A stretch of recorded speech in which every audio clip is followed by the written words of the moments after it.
बारिश के दिनों में मुंबई के लोगों को किन किन समस्याओं का सामना करना पड़ता है उसके बारे में क्या जो लाइफ साइकिल है वो 100 ईयर का होता है। 100 ईयर से पहले गिर जाता है जिसके वजह से जान माल का क्षति होता है। अभी यहाँ पे वर्तमान जो सरकार है वो खतरे में है। कल यहाँ पे किसकी सरकार बन जाएगी कोई गारंटी नहीं है। ऊपर से जो भी बारिश का पानी होगा वो सीधे जो है जमीन में नीचे चला जाएगा जिससे ग्राउंड वाटर लेवल जो है ऊपर जाएगा।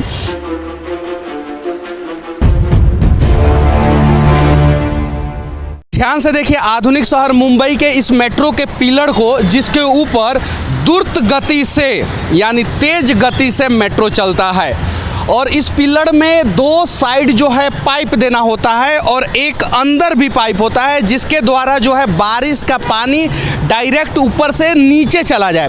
लेकिन वो पाइप टूट जाता है जिसके वजह से जो है पूरा पिलर पे बारिश के दिनों में पानी गिरता है और जिसके वजह से काई लग जाता है और धीरे धीरे वो पानी जो है कंक्रीट के रास्ते जो है अंदर जाता है और रेनफोर्समेंट को ख़राब करता है, यानी वहाँ के लोहा को ख़राब करता है। और यही कारण है कि आधुनिक भारत के आधुनिक इंजीनियरों के द्वारा, चाहे वो आधुनिक शहर हो या गांव हो, बनाया हुआ कोई भी भवन पुल पुलिया जो है वो समय तक नहीं चल पाता है। छोटी सी लापरवाही है, शायद बहुत सारे लोगों को नहीं समझ में आएगा, लेकिन बारिश के दिनों में लगातार 3 से 4 महीना यहाँ पे ज़बरदस्त बारिश होता है और उससे नुकसान क्या क्या होता है। एक तो वाटर हार्वेस्टिंग सिस्टम लगा हुआ रहता है इन सभी मेट्रो के पिलर में, यानी ऊपर से जो भी बारिश का पानी होगा वो सीधे जो है ज़मीन में नीचे चला जाएगा जिससे ग्राउंड वाटर लेवल जो है ऊपर जाएगा।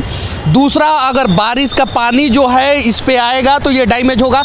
इस पिलर को डैमेज होने से बचाने के लिए जो है 3 साइड, यानी एक सेंटर में बीच में एक पाइप होता है और दोनों साइड से 2 पाइप होता है जिससे जो है पानी जो है डायरेक्ट बारिश का पानी जो है नीचे चला है, पिलर डैमेज ना हो।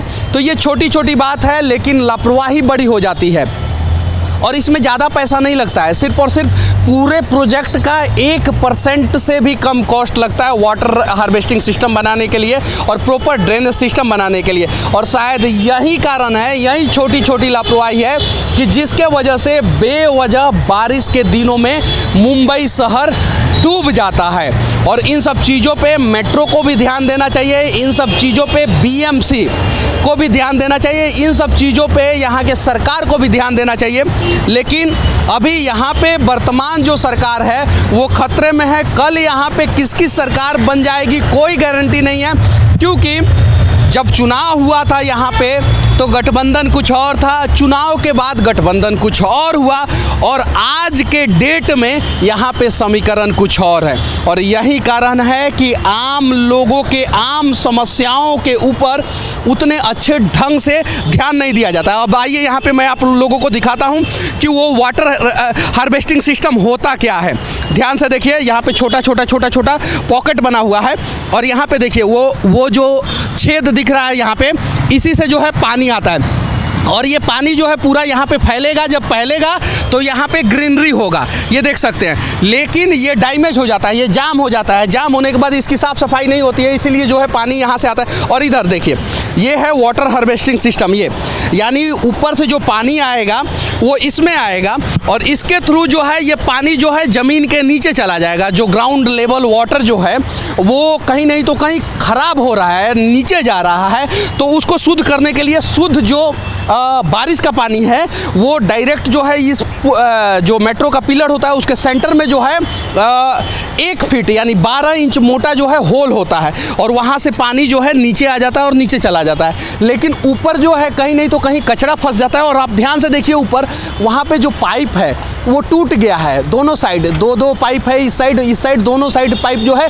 टूट गया है। उसके अलावा जो है छोटा भी पाइप है वो टूट गया है जिसके वजह से डायरेक्ट पानी जो है डायरेक्ट गिरता है जिसके वजह से बहुत सारा नुकसान होता है। ये छोटी छोटी बातें हैं लेकिन छोटी छोटी बातों पे कोई ध्यान नहीं देता है। इन सब चीज़ों पे ध्यान देना चाहिए, मेट्रो को भी ध्यान देना चाहिए, इन सब चीज़ों पे बीएमसी को भी ध्यान देना चाहिए, इन सब चीज़ों पे सरकार को भी ध्यान देना चाहिए।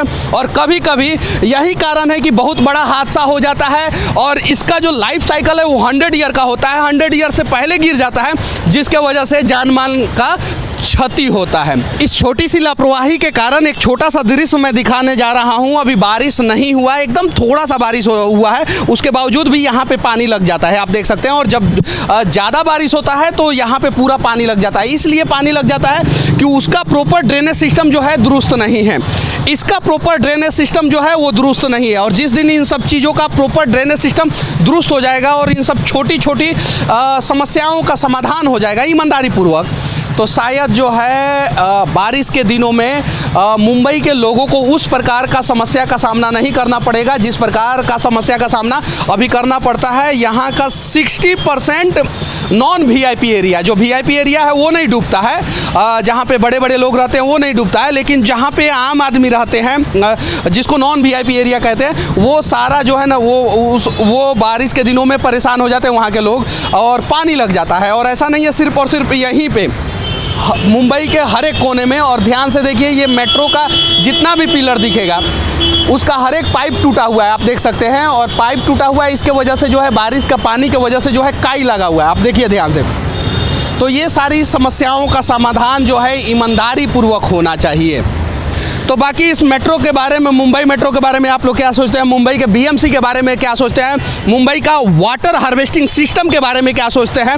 ड्रेनेज सिस्टम के बारे में क्या सोचते हैं? बारिश के दिनों में मुंबई के लोगों को किन किन समस्याओं का सामना करना पड़ता है, उसके बारे में क्या सोचते हैं? कमेंट करके जरूर बताना। और इन सब छोटी छोटी चीज़ों को दिखा के ही हमारा भारत जो है सशक्त महान भारत बन सकता है। और मुंबई का कंपेयर जो है सिंगापुर से, दुबई से, लॉस एंजलिस से, न्यूयॉर्क से, टोक्यो से करने वाले नेताओं से कहना चाहता हूँ कि कंपेयर मत कीजिए।